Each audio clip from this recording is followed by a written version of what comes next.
KCET counselling 2025 document verification slip editing option ಯಾವಾಗ ಇರುತ್ತೆ, ಎಲ್ಲಿರುತ್ತೆ, ಹೇಗೆ ಮಾಡಬೇಕು ಅಂತಂದೇಳಿ ಡೀಟೇಲ್ ಆಗಿ ಈ ವಿಡಿಯೋದಲ್ಲಿ ಹೇಳ್ತೀನಿ. ಕೊನೆ ತನಕನೂ ಪೂರ್ತಿಯಾಗಿ ಕೇಳಿ. ವೆರಿಫಿಕೇಶನ್ ಸ್ಲಿಪ್ ಡೌನ್ಲೋಡ್ ಮಾಡ್ಕೊಂಡ್ಮೇಲೆ ಬಹಳಷ್ಟು ಸ್ಟೂಡೆಂಟ್ಸ್ ಗೆ ಇನ್ಕಮ್ ಸರ್ಟಿಫಿಕೇಟ್ ನ ಡೀಟೇಲ್ಸ್ ಕರೆಕ್ಟ್ ಆಗಿ ಬಂದಿಲ್ಲ, ಕಾಸ್ಟ್ ಸರ್ಟಿಫಿಕೇಟ್ ನ ಡೀಟೇಲ್ಸ್ ಕರೆಕ್ಟ್ ಆಗಿ ಬಂದಿಲ್ಲ, ಹಾಗೆ ಕೆಲವೊಂದು ಸ್ಪೆಷಲ್ ಕೋಟ್ ಅಪ್ಲೈ ಮಾಡಿರ್ತಾರಲ್ಲ ಅದು ಕ್ಲೇಮ್ ಆಗಿಲ್ಲ.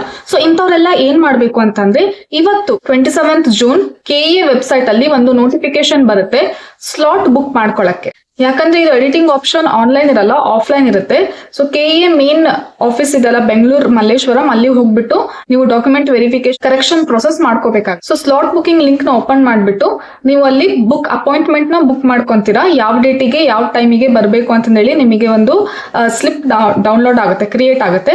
ಅದನ್ನ ಇಟ್ಕೊಂಡ್ಬಿಟ್ಟು ಯಾವ ಡೇಟಿಗೆ ಬಂದಿದೆ ಅವತ್ತಿನ ದಿನ ಬೆಂಗಳೂರಿಗೆ ಹೋಗ್ಬಿಟ್ಟು ನಿಮಗೆ ಬೇಕಾಗಿರುವಂತಹ ಡಾಕ್ಯುಮೆಂಟ್ಸ್, ಸಪೋಸ್ ಕಾಸ್ಟ್ ಅಥವಾ ಇನ್ಕಮ್ ಸರ್ಟಿಫಿಕೇಟ್ ಇನ ಪ್ರಾಬ್ಲಮ್ ಇತ್ತು ಅಂತಂದ್ರೆ ಆ ಒರಿಜಿನಲ್ ಡಾಕ್ಯುಮೆಂಟ್ಸ್ ನ ತಗೊಂಡು ಹೋಗ್ಬಿಟ್ಟು ಅಲ್ಲಿ ವೆರಿಫೈ ಮಾಡ್ಕೋಬಹುದು. ಹಾಗೆ ಯಾರ್ಯಾರು ಕ್ಲೇಮ್ ಮಾಡಿಲ್ಲ ಇದುವರೆಗೂ, ಕೆಲವೊಂದು ನಿಮಗೆ ಸ್ಪೆಷಲ್ ಕೋಟಾ ಇರುತ್ತೆ ಬಟ್ ಕ್ಲೇಮ್ ಮಾಡೇ ಇಲ್ಲ ಅಂತ ಅಂದ್ರೆ ಅದನ್ನು ಕೂಡ ಅವತ್ತು ತಗೊಂಡು ಹೋಗ್ಬಿಟ್ಟು ನೀವು ಅಲ್ಲಿ ಕ್ಲೇಮ್ ಮಾಡಿಸ್ಕೊಂಡು ಬರ್ಬೋದು.